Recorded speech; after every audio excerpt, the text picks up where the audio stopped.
We're back. I'm Dave Donaldson. Welcome back to Quarantine. Now, because it's so much like the 300D Mark II, I'm not actually going to waste too much of your time pulling it out of the cardboard and showing you everything that's inside of the kit. Instead, we're just going to jump straight to the head itself. The weight of the head feels the exact same as the Mark II, and they've also added a cool carbon fiber pattern, which I really like seeing right out of the box. But nothing is too different from the 300D Mark II. It still had 360 degrees of rotation on the yoke, and the yoke still has a great way to lock your tilt. I'm still not quite a fan of how the cables come packaged though. This just kind of stirs up the whole debate of like, over and over under and then adds to it. So I'd really like to not see that coming straight out of the box like that, but there's still an XLR which works as a header cable, and the mount for accessories is still the same with an S-bowens mount, in which I made a separate episode for all the different accessories that you can actually attach to this light because of the S-bowens mount. But if you haven't seen that episode, link in the description. The ballast can still be mounted directly to the stand, or if you're not a fan of that, the ballast also comes with a paracord leash. But the XLR stabs into the top of the ballast, and then we have our AC power that plugs into the bottom.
That was probably overkill for me trying to demonstrate my frustration with finding these tightly wound coils inside of the package, first opening it up.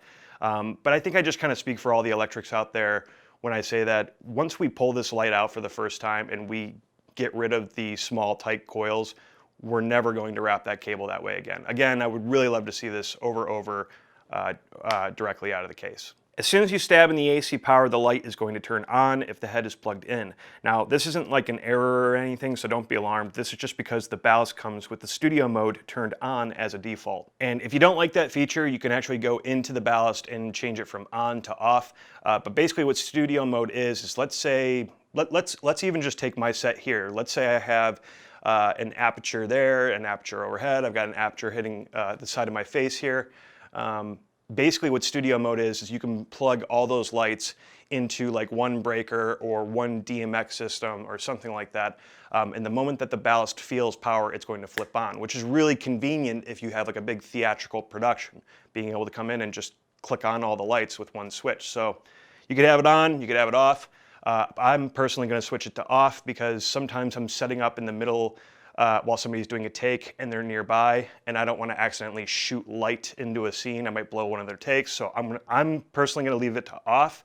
But if you have a home studio, I would totally experiment with that, set it up.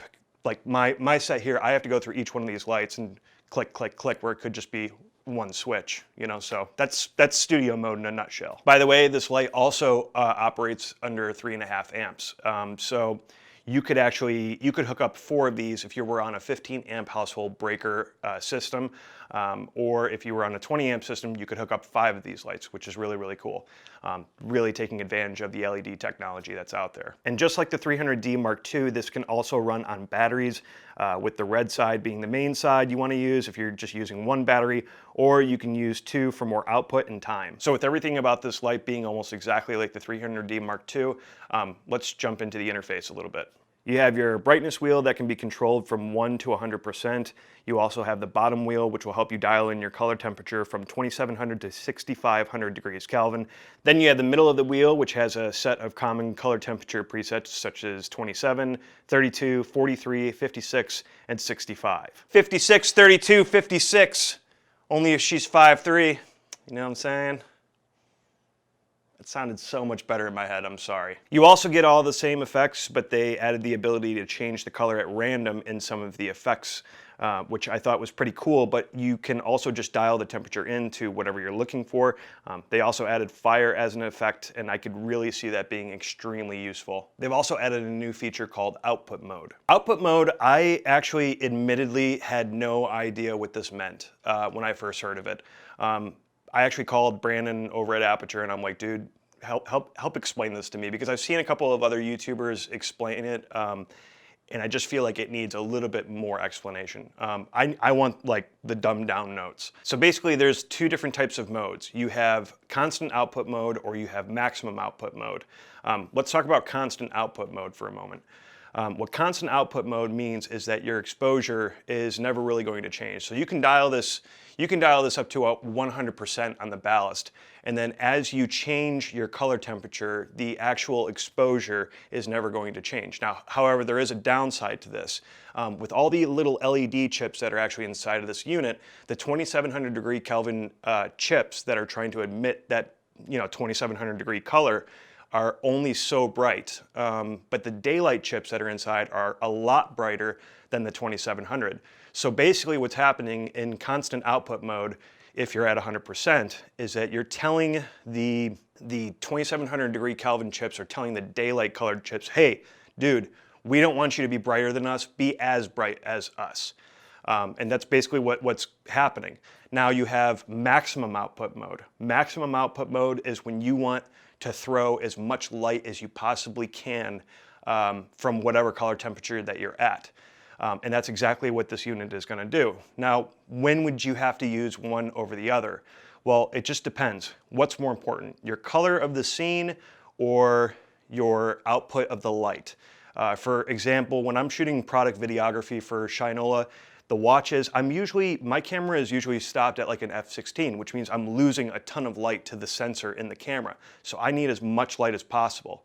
However, if I'm doing an interview where I only have like a talking head like I'm doing right now, like I'm at like a 6/7 right now, and I need to be more concerned about the color because, again, there's actually a fair amount of light coming into the sensor itself. So what's more important? Constant output, or color, I should say, or maximum output because your f-stop or t-stop is so low. And I hope that kind of explains that. And another thing real quick to talk about constant output is if you're trying to create some sort of in-camera effect. Like in this example that I have here, if I wanted to make it look like I was going from daytime into magic hour and I'm taking a nap on a couch, this is a way that I could use that. That way my exposure doesn't really change. And just to kind of overkill this issue, I just wanted to do a side-by-side comparison. Here's a still that is completely desaturated, but the ballast is maxed out at 100% at 5500 degrees and in constant mode.